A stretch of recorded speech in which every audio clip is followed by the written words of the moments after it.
So Mark, tell me what you think about the word smart and about where you find smart.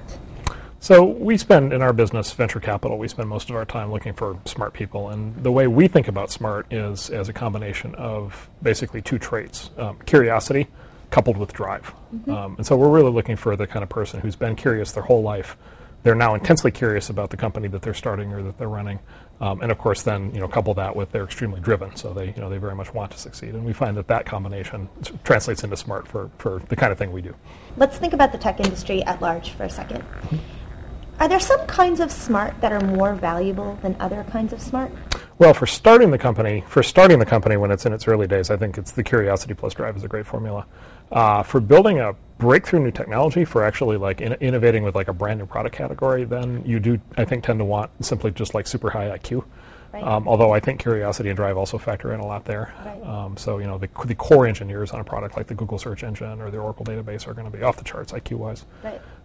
And then as you start to go to market and as you want to start to work with customers, then you start to go out to what's been called the EQ sort of scale. So emotional intelligence. You tend to want people who are really good with people. Right. And so the great companies that get built are sort of a magical intersection of sort of all these different kinds of smart people. How do you translate smartness into impact, which is what we're really going for in the tech industry, right? Yeah. Well, it really goes to the magic, for what we're doing, it really goes to the magic of the individual entrepreneur. And so the best entrepreneurs, a Mark Zuckerberg or a Evan Williams or, more recently a Dennis Crowley at Foursquare. Right. The best entrepreneurs are kind of a magic combination of all the above. So, they are generally very high IQ, but they are and have been their entire lives intensely curious. Can you think back to a moment in your career that has been one of the most exciting? I didn't say the most exciting, but one of those moments where you perhaps had a realization?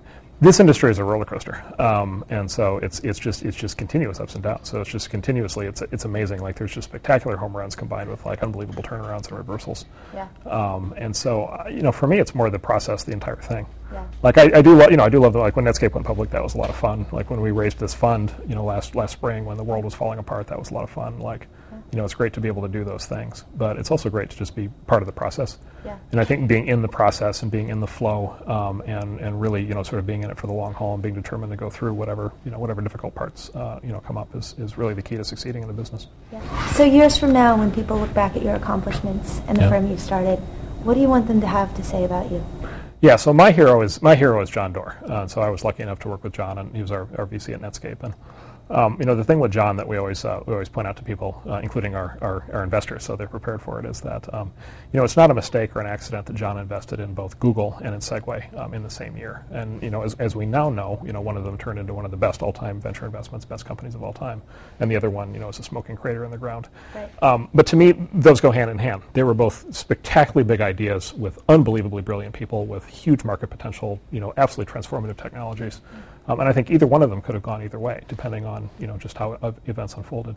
And so what I always tell our investors is we want to be the kind of firm that would have invested in both Google and Segway.